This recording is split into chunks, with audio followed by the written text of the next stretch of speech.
Alright everyone, let's get started on number 9, please. So number 9, we're doing a balance of the equation reaction. In this reaction, we have C17H30, O3 plus O2 gives us CO2 plus water.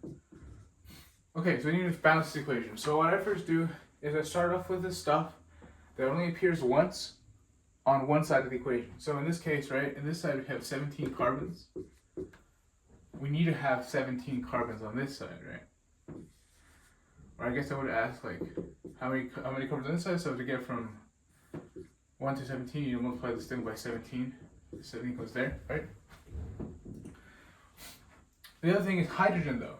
How many on this side? There's 30 hydrogens on this side. There's just 2. How do you go from 2 to 30? Multiply that by 15. So let's get a 15. Okay? Now the oxygen gets a little difficult, but not necessarily. We have oxygen. How many on this side total? We have 15 plus,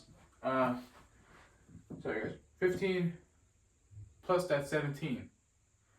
That's going to give us a value of 49. There are 49 oxygens here. And on this side, we're going to have 3 plus 2A. You guys see where this comes from? It's that we have 3 oxygens here, and then 2 oxygens here, but we want to find that A. We don't care about modulating this, because that'll be too much, right? If we add a coefficient here, you're going to get a lot of C's. We don't want that. So we want to modulate this number, so we put that in front of a variable. And so now you guys see, I hope you guys see an equation there. Yeah? And if you just do the math, the simple answer is going to be 23 in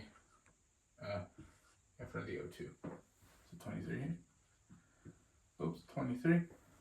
So really the answer to this one is going to be, because it's asking for the sum of the coefficients, it's going to be 23 plus 17 plus 15.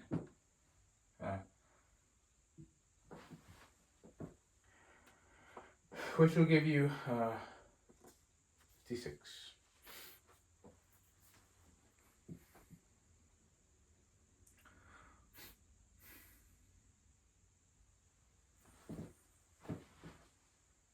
The total will give you 56. If you add plus the 1, I guess. Yeah. Okay. Number 10. I'll give you a second to look that over. Make sure that makes sense.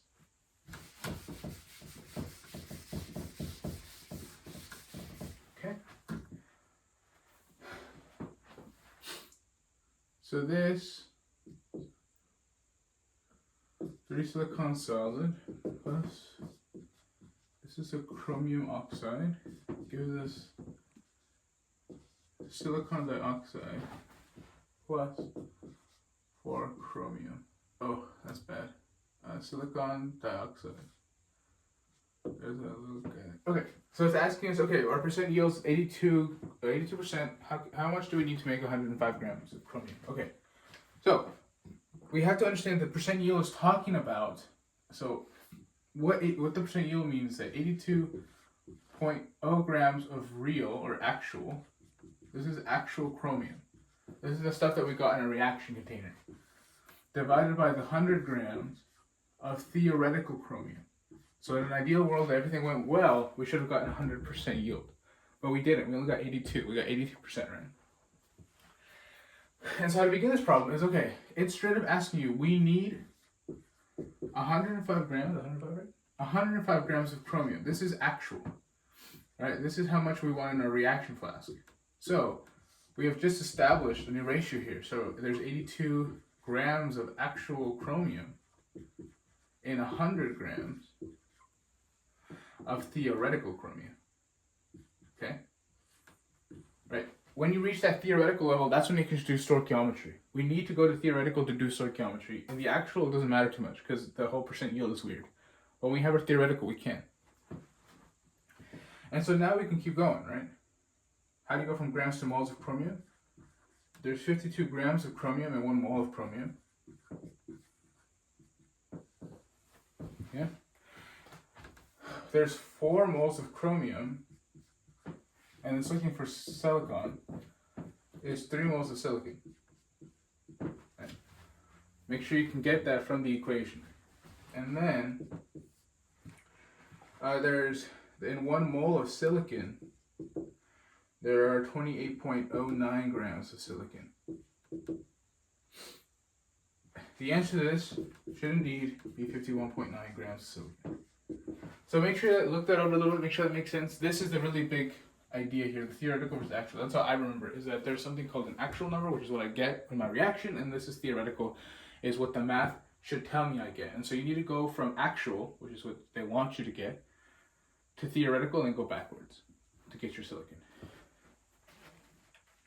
Give you a moment to look that over. Okay.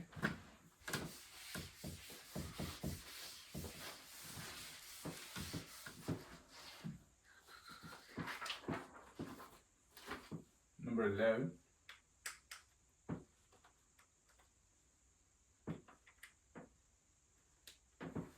Okay, number 11. We have a 9 molar stock of strontium bromine. Sorry, SRBR. Actually, SRBR2. It's put into a grad cylinder. Water is added to the graduated cylinder such that the volume of the stock solution triples. What is the final molarity? Okay, so when we're looking at volume and molarity, the first thing you should look or think of is this one. M2V2 equals, M1V1 equals M2V2. All right, this is the dilution equation. So we have at one point, we have, this is like our, this is our M1. This is our stock, right? This is the first thing. And then it says, water is added such as the volume of the stock, so V1, the volume of the stock solution triples. So V1 equals, it equals, let me do some quick math real quick. It triples, so tripling your first volume gives you volume 2. I hope that makes sense, right? And so here then, we can substitute whichever one we want. I want to substitute V2. So it's actually going to be M1 V1 equals M2 3V1, right? I hope that makes sense. You're substituting that V2, right? So just from the math problem, just from the word problem, this math should be pretty evident to you. So we just plug stuff in again. So we're looking for this guy, molarity 2, right? Okay, so we're looking for M1 equals M2 3V1. All you do here, right, just divide both sides by 3V. Press at V1, what's 9 divided by 3? It's 3. And that indeed equals M2. Okay.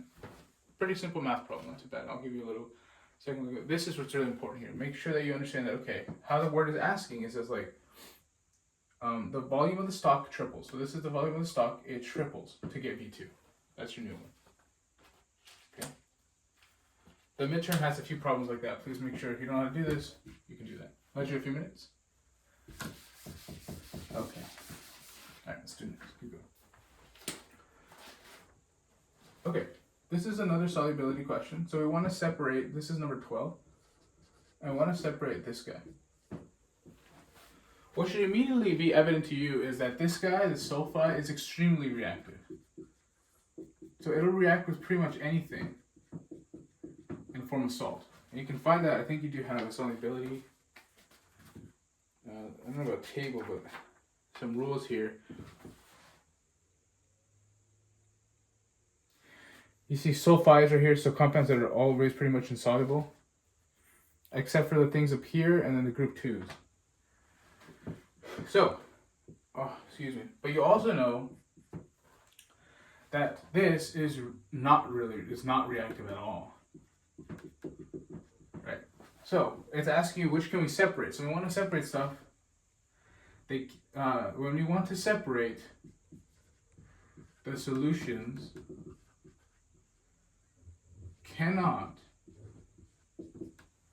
the solutions cannot form both solids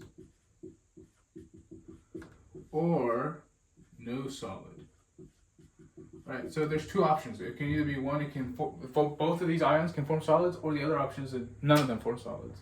That would be a failed separation. And And so what it's asking you is which could not you use to separate Cl from S2? So we're looking for stuff that can't separate these two. So for B, we see that, okay, for B it's calcium. That's the guy, that's really the one we want to worry about. We don't care about this NO3. So the option is this guy. We don't care about this because this is an anion. That anion is not going to react with another anion. So we're looking for this guy, the Ca. But if you look at the solubility rules, ClCa is soluble with Ca, and sulfide is also soluble with Ca. It's actually one of the only exceptions for that. And so therefore, Ca falls into the category of that it just forms no solid anywhere. Okay. So all the rest, so iron, aluminum, and copper,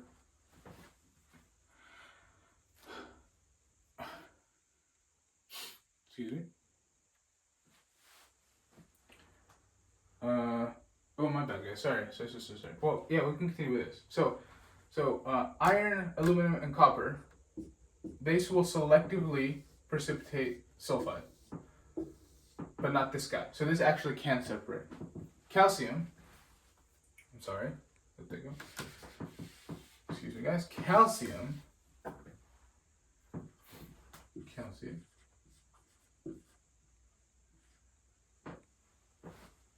Actually, yeah. Never mind. I'm right. Calcium cannot. They cannot separate either of these. So therefore, it's not a separation.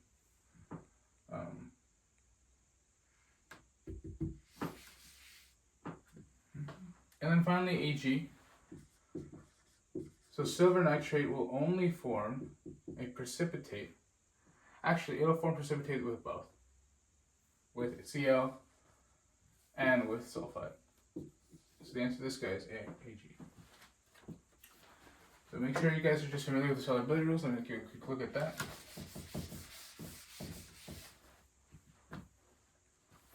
Okay, so we want to rank HF, KOH, HCl, NH4OH. Okay, so to ask yourself this, first of all, so it says from most basic to least basic. Okay, so we need to ask ourselves, okay, the most basic is going to be the strongest base. And then the least basic is going to be the weakest base. And so what should immediately be evident, first of all, is like this guy here. That's the strongest acid we know. Not the strongest, but it's one of the strongest common ones. So this should be the least acidic, or sorry, the least basic, because it's the most acidic. Makes sense, right? The most basic, though, we have to look at ourselves. Okay, is this strong base? No. Is this a strong base? No. The only one that's a strong base is the KOH. Please make sure you memorize the strong bases and strong acids. There's only 7 acids and 8 strong bases. Make sure you know. So in this case, this is a strong base. This, HF, is actually also an acid. It should be right before HCl because it is a weaker acid, but it's still an acid nonetheless. And then finally, by proof of elimination, we just put our ammonium hydroxide, because we know this is a base because of that OH group, but we also know this is not one of the strong bases. And so the answer to this one is what, A? So these are acids. This is weak, and this is strong. Okay? I'll give you a quick look at that. All right, let's keep going.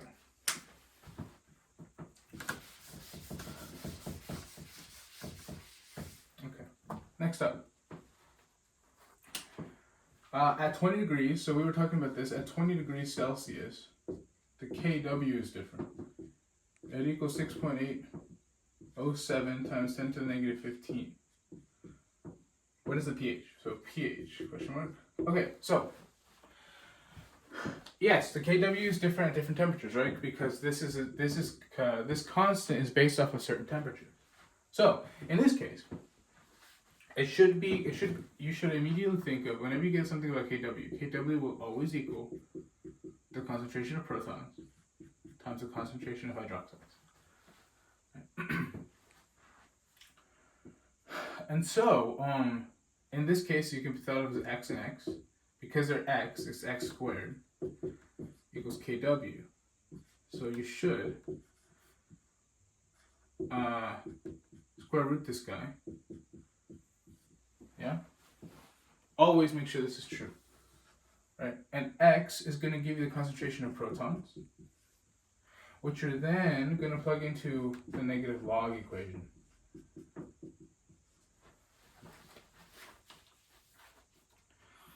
And if you do that, excuse me guys, if you do that, you're going to get, so 1, 2, 3,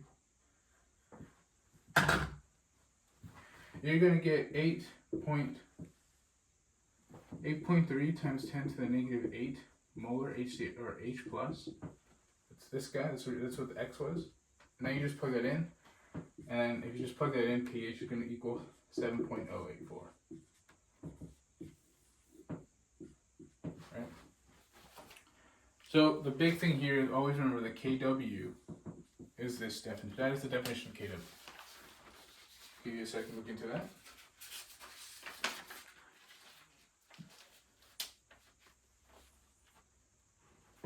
Okay. Let's erase that. Okay, now we're going to jump into our gas problems. Number 15. C2H6. So initially, we have 50 degrees Celsius and 720 millimeters of Hg. And then it's heated to 100 degrees Celsius in a container of constant volume. What is new pressure? Okay. Immediately what you think of, you were given 3, and so volume was also in here, but this is constant. And so that's constant. But there's 3 variables nonetheless, and there's no moles. That's important. If there was moles, you'd have to use the ideal gas law, but because there's only 3 variables, you can use this.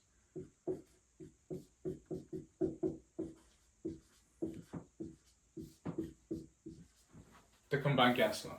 Not only that though, but you see that, okay, if volume is kept constant, we can eliminate that variable. That's actually just giving you this thing. I forgot what law this is, but this law. I forgot the name of this law. It's either Gay-Lussac or Charles.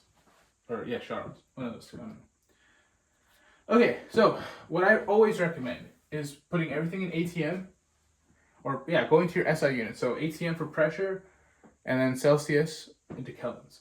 I do not like trusting. Sometimes people get these really weird answers if you do that. And so I'm not going to do this, but you have to add 273. Right. This is state 1, so calculate whatever this is. Calculate whatever this is, these states. And so pressure 1 is this guy. That's pressure 1. This is temperature 1. Right. And then this 100 degrees here is temperature 2. Make sure always do ATM for pressures. Even if if you're really confident with your answer, typically I don't get that answer. So Kelvin and temperature, liters and volume, and that's about it. So always make sure they're in these units. I'll give you a quick second look at that.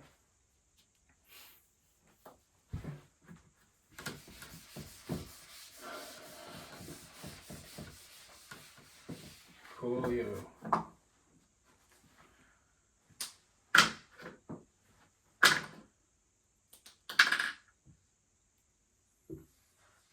Yeah. Sorry guys, my black eraser, my black marker, looks like it just died. It's unfortunate. I do have one more, but I don't think it's nice. Oh, okay, we'll use that. Okay. Number 16, molar mass of a gas. It's 2.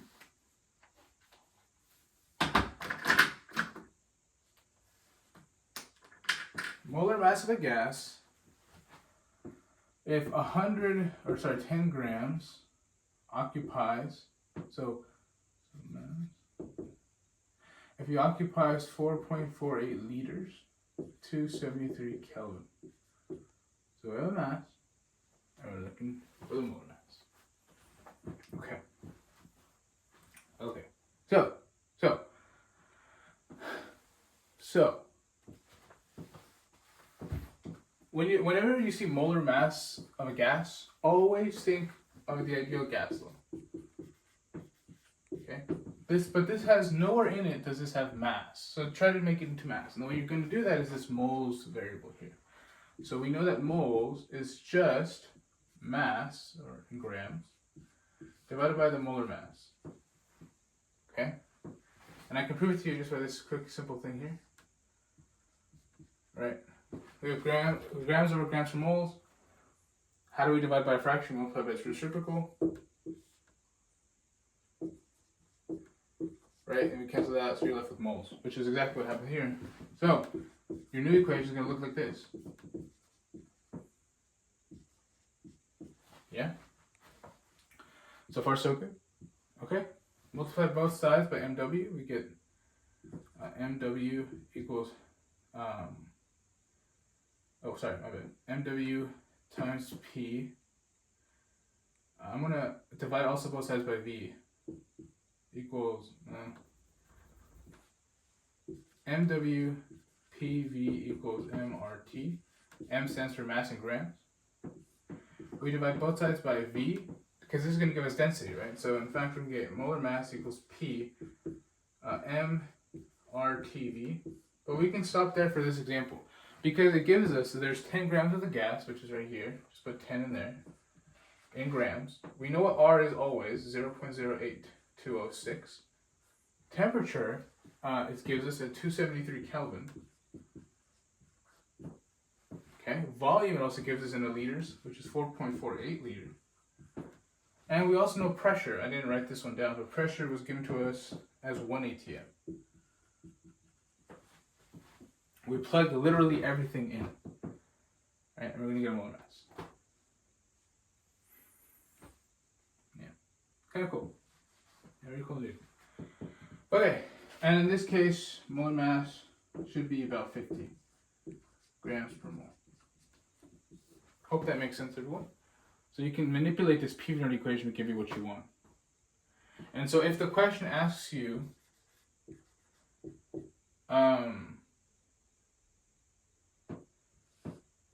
RT D P.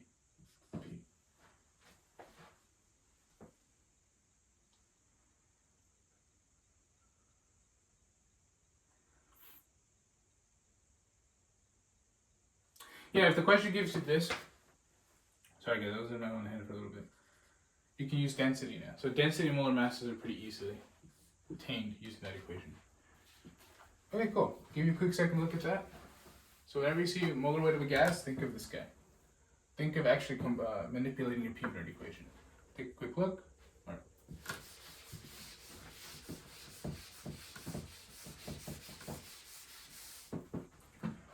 Number 17.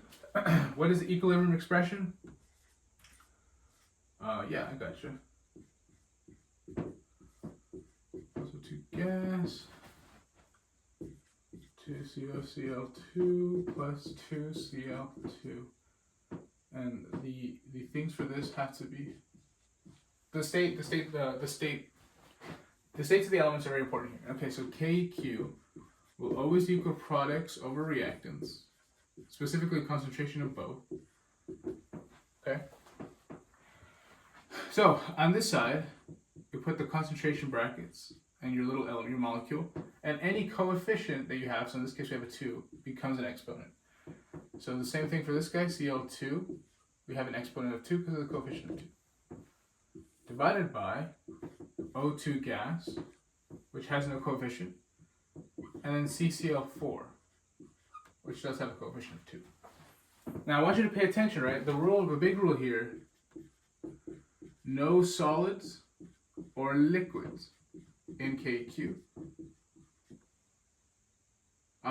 Yes, gas, and aqueous species are allowed. Makes sense. I hope that makes sense. So do not forget the coefficients. It's really easy to forget those exponents to coefficients. Okay. Give you a quick moment to look at that.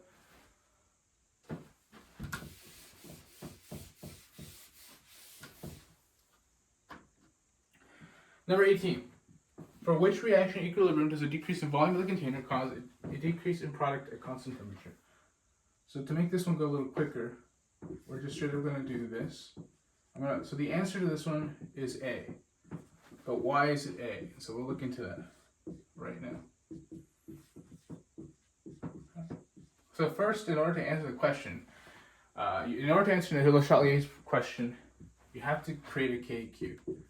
And lucky for us though, this is still products or reactants. The only product we have is CO2 gas. Straight up, that's it. Right, so if you add solid or take away solid, it doesn't do anything because KQ does not take into account those chemical species. Now, for volume, so this is a decrease in volume. So decrease in volume, this is what the question is asking us to do. So I want you to think of like you're in a party, right? And you decrease, somehow the volume of the house decreases. Well, you don't want more people coming to the party. It's going to get crowded, right? You want less people. So it's exactly the same as in a chemical equation. You want to favor the side. So decrease in volume favors side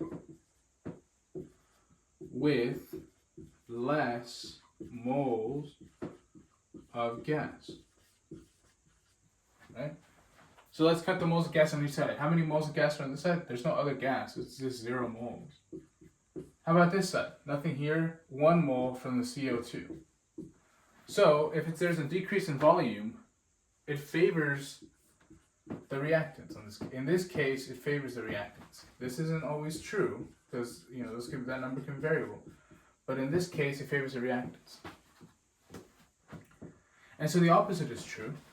If we increase the volume, if you're an extrovert, the more the merrier, right? So then you want to favor the side. So an increase in volume, increase in vol favors side with more moles of gas. I hope that makes sense. And so in this case, it favors the products. And so what does this ask you? It's asking you for which does a decrease in volume of the container cause a decrease in product at constant temperature. And so it has to be the one with A is the only one that has less moles of gas on the reactant side. So that means it's going to favor the side of the reactants, therefore decreasing the products. And that's exactly what the question is asking. Cool.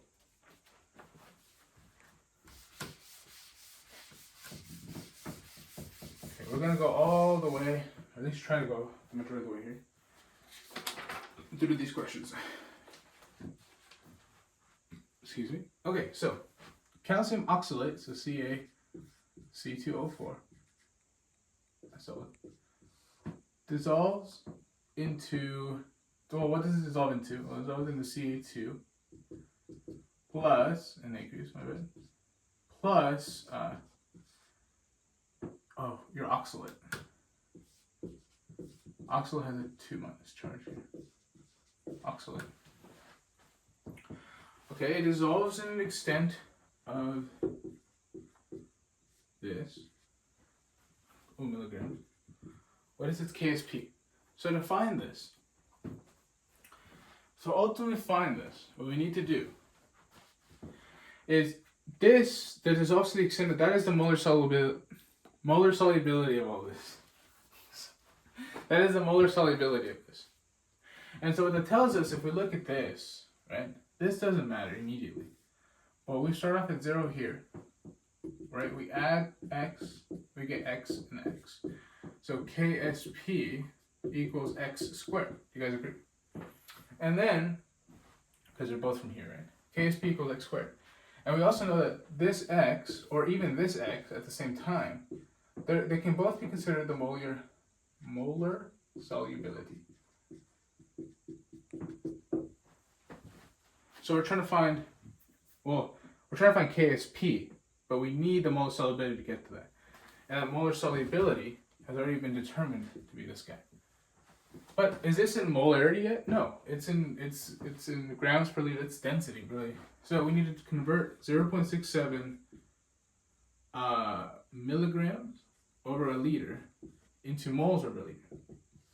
So there is 1,000 milligrams in a gram of CaCO2, or CaC2O4. Multiply then by the molar mass, which it gives us is 128.1 grams in 1 mole. Right, we're going to get an answer there. I can calculate this one really quick because I feel like it'd be fruitful.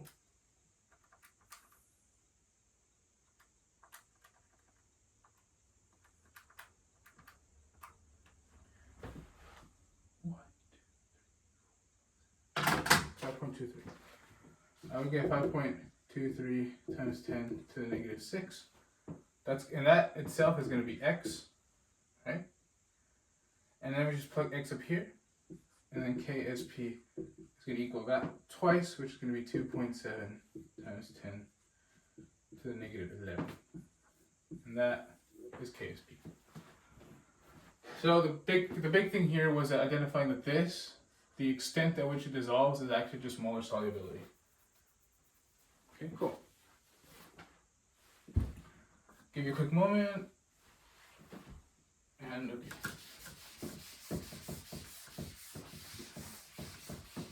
Okay. That's 19. So 20, we have an azide group plus a hydronium gives us H2O plus NH3. Okay. So we need to look at what's going on here. So this equation is actually, you have to do a few things, right? So immediately the first thing that jumps out to me is this guy. That's going to be an acid regardless. That's going to be an acid. Why? Because that is acid. That is quintessential acid. That's hydronium. So this will be acid. And because this is an acid, you can't have two acids. This has to be a base. A cool other thing is that you see that this negative sign, right? So positive charges and then negative charges. Negative charges, that's a base, that's an acid. Right? In this case, you could also use this thing exactly. This is a base, that's an acid. Okay. Now the charges don't apply here. So the way we have to do is we have to follow a few different things. One thing you can look at is which one's a conjugate acid, which one's a conjugate base. So this N3 minus is the base. The conjugate acid should look very much like the same as N3. Right? That's the con acid. And this is just by visual confirmation, right? So then this is the con acid. This has to be the con base. Right? Another way you can do this is by following the protons. So if we look at the products from the reactants, we see that it looks like an H floated onto NH3, right? Or, oh, my bad. It doesn't change the answer, but so it looks like an H floated on from water, from this hydronium to make water, and then it adds an H here. So following that H, right? A Bronsted-Lowry acid, that is a proton donator. And then a Bronsted-Lowry base is a proton acceptor. Right? So that's kind of how I would go about doing that. So, give you a moment. Okay. I've been talking for like an hour at least. Okay. What statement best describes pKa? So the difference between pK and pH. So this is a measure of acidity for acids. Right. This is based off of Ka as KEQ, but for acids specifically. Okay? the acid dissociation constant. pH is just a measure of acidity in a solution. So how it goes about this is, okay. Excuse me. Excuse me. Okay, so when we look at the options, right? Also, this has to do with acid strength. So this is how strong it is. And so I would not be surprised. I don't know if they have this. I don't think they do. I'll do a little quick one there.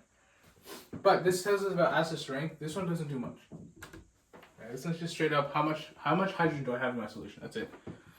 So in this case, pK is a constant for a particular reaction. pH is concentration dependent. Indeed it is, right? So in an ideal reaction, pK is going to have a one acid, so it's going to be really dependent on that. And pH depends on the concentration of proton. It does. So both pK and pH correlate with acid strength? No, because pH just tells the solution. Nothing about the acid, just tells about the solution.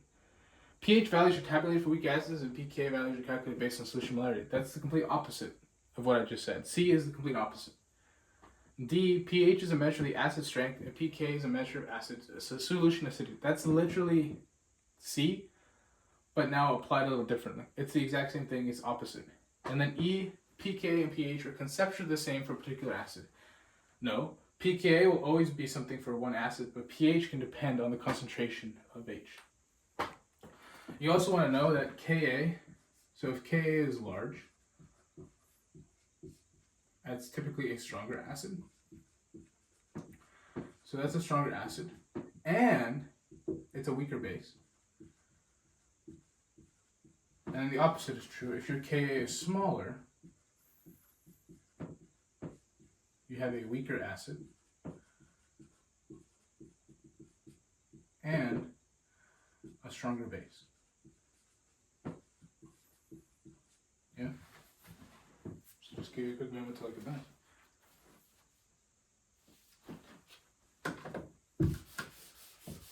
Alright, so I would not be surprised if I see a K comparing K to KAs kind of thing. Alright, 22. What is the pH of a 1 molar solution of pyridine? So pyridine is C5H5 N plus. Oops, my bad. That's it. Okay. Oops. Sorry. So we react this with water because it's a base, and because it's a base, it takes an H from the water to get C5H5 and H plus OH minus. So we need to make an ice table to figure this out. So we start off with how much? 1 molar. We don't care about water, I would just cross out immediately. Okay? And we start off with 0 here. Then we do 1 minus x plus x, right? And we get 1 minus x, x. Okay? So far so good. Is this the one with it? So the reason how I got this equation is because your practice test had a page dedicated to that.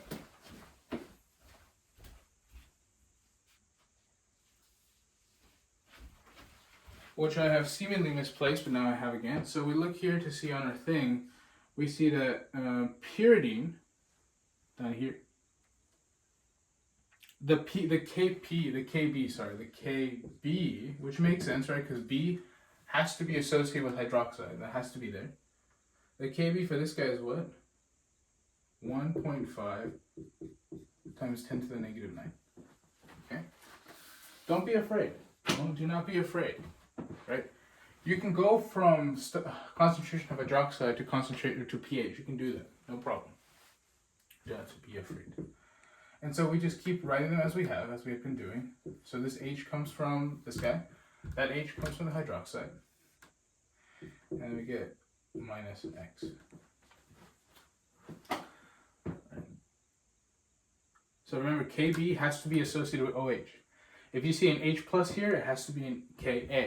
But for now, we're okay. So now our goal is to find X to give us the concentration of hydroxide. So we can make a prox, definitely.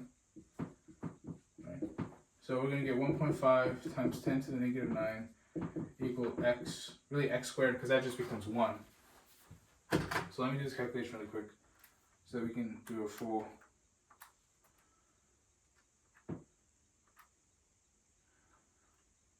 Okay.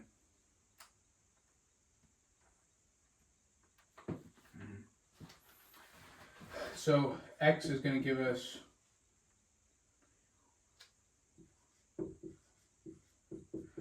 4.47 times 10 to the negative 5th. So that is also our concentration of hydroxide. Right, so we do negative log of our hydroxide concentration. That gives us POH, which would then be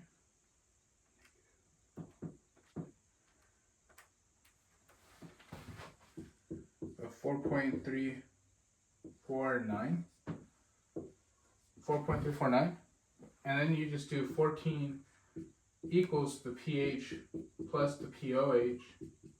We just found the POH, so it's 14 minus the answer we got. So the pH then is going to be 9.65. Another easy way to check this would be to see if that's a base, which indeed in this case it is. There is a little discrepancy in the numbers, but that's probably because I rounded or didn't round in a certain area. But that is the answer. Okay. Let's get a look at that. Don't worry guys, we're almost done. There's 5 more to go. They're actually relatively pretty easy. Okay, this is probably the longer one. It requires a lot of mental math, but make sure you know how to go from pH to POH, and then from concentration of hydroxide to concentration of hydronium, so H+. See how long the video is so far? 42 minutes? That's not that bad. Okay. I thought I was here for hours. Okay, identify Lewis base in this reaction. So water plus SO3, H2SO3. This one's okay. This one's a little more difficult, but this matters, right? So this bond matters, right? Don't think of it as just, oh, they're reacting. No. Look at exactly where that bond is. That bond is from the oxygen to the sulfur, okay? So what I want you to think about is a few things. I want you to think of, well, first of all, the inductive effect. So if we break this apart, or not break this apart, but if we look at this, how it looks like molecularly, that's how it looks like molecular, but I want you to, this is a proof of concept, right? As you learned way back when, inductive effects actually helps create stronger bases, or helps create stronger acids. So in this case, it all had to do with electronegativity. So in fact, oxygen is extremely electronegative. It means it pulls electrons towards it, and everything gets a partial negative charge, right? But if something gets partial negative, what's happening to the other side? What's happening to our S? It doesn't remain the same. It now gets a partial positive charge, right? Because electrons are being pulled away, so now it's positive while I'm more negative. In this case, oxygen is more negative. Water is very similar.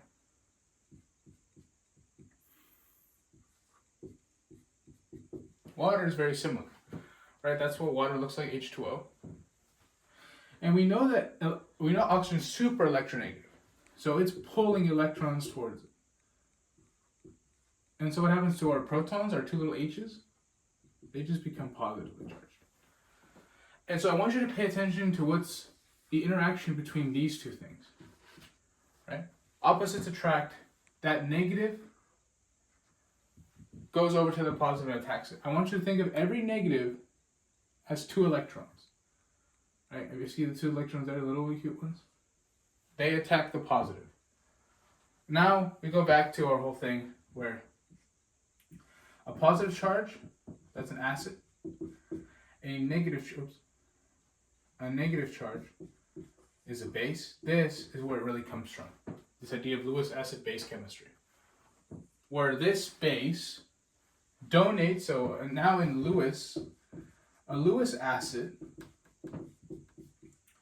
a Lewis acid accepts electron pair, and Lewis base donates electron pair. So I want you to look at exactly what's going on here, right? That's the electron pair on our oxygen, and you can do this for anything. Oxygen is really electronegative, so it'll typically be negative. And so this electron pair, almost like a grappling hook, grapples onto that plus on the S, and that's exactly what you see here. S is a Lewis acid because it actually accepts that electron pair, and Lewis base here is the one that donates the electron pair. And so in fact, you see, what is this asking you? What is a Lewis base? The one that donates electron pair? It's water. So do make sure this makes sense. Do make sure this makes sense. Is there anything really about this? No. But the really big stuff is here. The positive charge and negative charges are bases and acids, and you have to remember the difference between Bronsted-Lowry and Lewis. The acid accepts electrons. Accepts electrons, Lewis. Lewis accepts electrons. The Bronsted-Lowry, it donates protons. Bronsted-Lowry donates protons. So they're a little different. So make sure you know. One deals with proton transfer, the other one deals with electron transfer. So do make sure. Oh, let's send it back. Give you a little redo. Okay.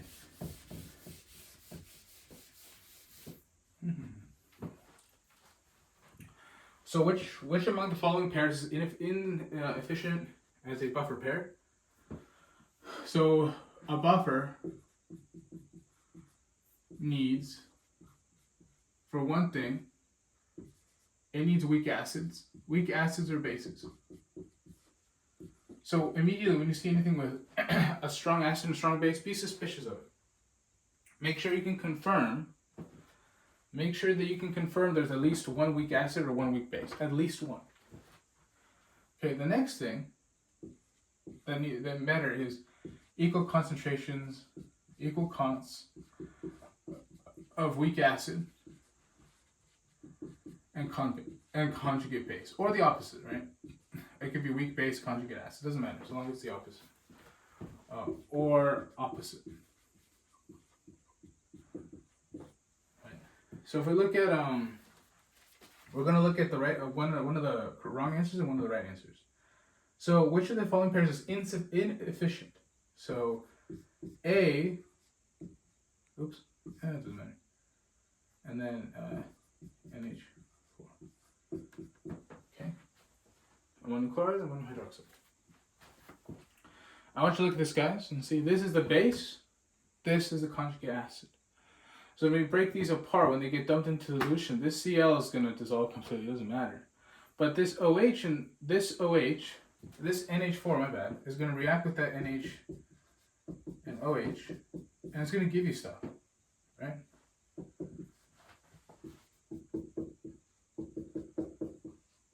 Right? Now you have your acid and your conjugate base. That's what you should be looking into. These are both weak actually, but now you have both. As opposed to the right answer for this one, which is the one that's the most wrong, is NaCl plus NaOH. Right? We see that Na plus OH, well, it just gives us Na plus OH. I mean, there's not much we can do. These are both, this one's a really soluble salt, and this is a very strong base. You know, there's nothing in there that can go back and forth. And that's ultimately what makes it wrong. So let's look into that. Let's keep it going. Okay. 25. What is the molar solubility of this? The molar solubility is strontium 2 plus SO4 2 minus. This is going to be aqueous. Remember, like I said, at this point we can do an ice table. So we don't care about what happens here, but we know this starts with that. That has to be plus x.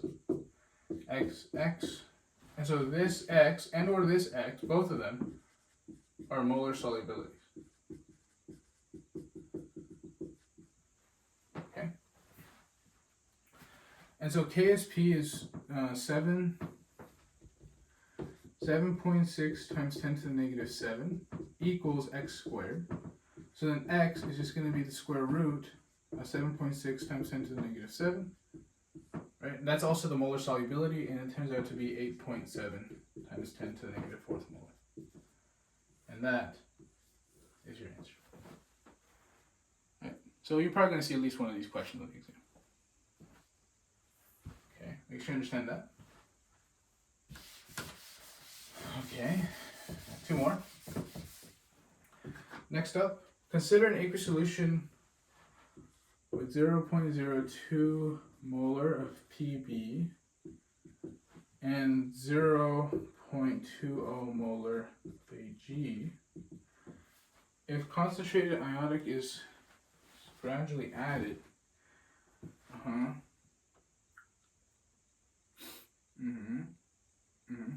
Well, so the KSP, okay, so to do this, so the KSP for PbI2 is 7.1 times 10 to the negative 9. And then AGI, 8.31 times 10 to the negative 17. Oh my god, okay. So we're adding Ki, potassium iodide. Okay? So I want you to think of like a little reaction beaker here. Right? And we have Ag, Pb. Ag, Pb, Ag. Just slightly more Ag. Right? We'll just put one more Ag. And now you're going to add your I's, because that's what's actually being put into the product. You're going to add your iodides. Right? What this KSP is telling us is this is a measure of products. How much dissolvedness do we have, right? So this is not dissolved. Mike, not dissolved. And this is more dissolved compared to the Ag. So you must be asking yourself, immediately when that I comes in, that Ag does not want to be dissociated. It wants to be AGI. Really, really bad. Like super bad. Times 10 to the negative 17th. Really, really bad. And so immediately when it starts seeing that, it's going to attack first. It's going to take an I. PB also wants it, about 10 to the negative 9, but not as much as Ag, and that's the difference. A smaller KSP means less soluble, right? And so because of that, the answer is AGI. That's what will precipitate first, because it has this smaller KSP. It wants that I more. It wants to be a solid more than the PB. Make sense?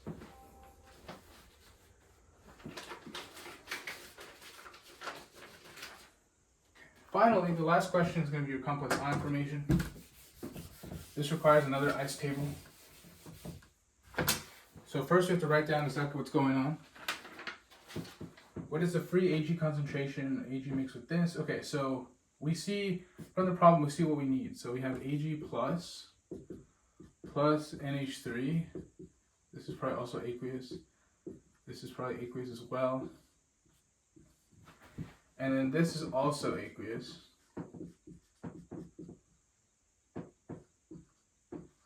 Right? But what is this asking you? So it says in this complex you need 1 Ag and you need 2 of these. So this has to be balanced. Okay? And so we start off with 0.0. So ice, my bad. Let's go ice. We can't cancel anything out here because everything is soluble. We start off with that. We start off with that.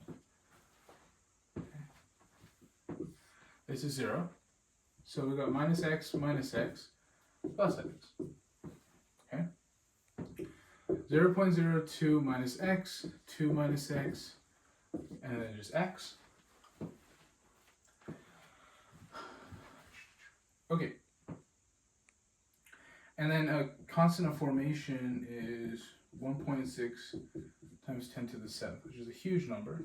And we still do exactly as we were doing. Right, concentration of, this time it's our complex, our product complex, which has no coefficient, so it stays the same. Oh, my bad. You have to add a 2 here, my bad, for the coefficient. So 2 minus 2x, this is for our ammonium, and 0.02 minus x. Yeah? Mm. And so now, as we do in chemistry,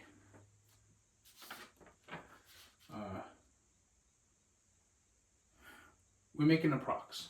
We can make that approximation because it's going to be really small. And so essentially what we can do here is that x, that x is going to be very small. Yeah, so x is very small, so all we're going to do really here is solve for x. We're going to solve for x here. I don't know what that is. Solve for x. And then when you solve for x, you just put it back up here. And then to 0.02 minus that x you got, which should give you something along the lines of 6.4 times 10 to the negative 10. That's how much free silver you have right now. Okay, let me get you, I was kind of a little confused, so let me check this for you.